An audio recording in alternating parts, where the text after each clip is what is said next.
Many people who like photography go out with their smartphone or a mirrorless camera, take some photos, upload them to Instagram, maybe slap a filter on them and call it a day. Some go a bit further and edit them on their computer, maybe with Lightroom or similar programs.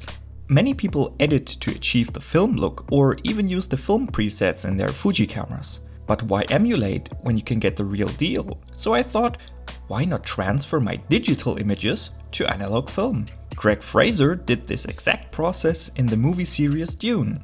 This is very tedious and expensive, but feels just the right amount of stupid to me. As my test subjects, I chose these two images. They were taken on my Sony a7 IV and have a size of 33 megapixels. What's interesting to note here is that they are on the opposite ends of brightness. The image of the tower is high key and the image of the subway is very dark. This will become important later. There are multiple ways to transfer to analog. I chose two ways that don't break the bank. The first one is simply putting the images on my 4K TV and taking pictures of that with my film camera. The second one is photographing a professional print of my photos. These are 60 by 90 centimeters and they were printed with a resolution of roughly 7000 by 10000 at 300 dpi. I put them outside and again used my film camera and a tripod. I then had the film developed and scanned it on my copy stand. Here are the results, starting with the image of the tower. I first want to compare the original digital image to the photograph of the printed pictures. I tried to match them as close as possible in Negative Lab Pro. Of course, the Kodak Gold 200 adds its own look in there. The image is plenty sharp and the grain is coming out nicely. This is the photo I took of my TV compared to that.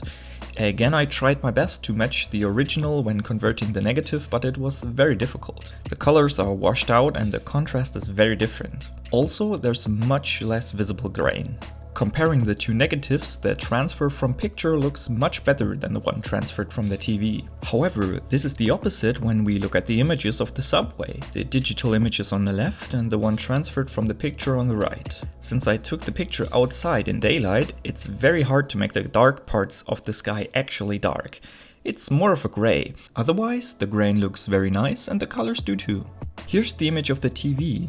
The blacks are now actually black, and although I couldn't match the color of the train exactly, I really prefer this one over the other. Unlike the transfer of the tower, this one renders some nice grain.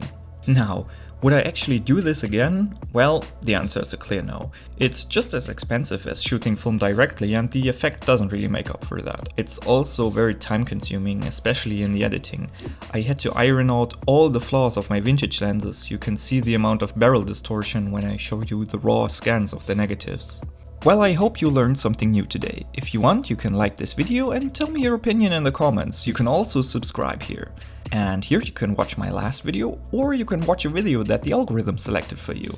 Have a great rest of your day.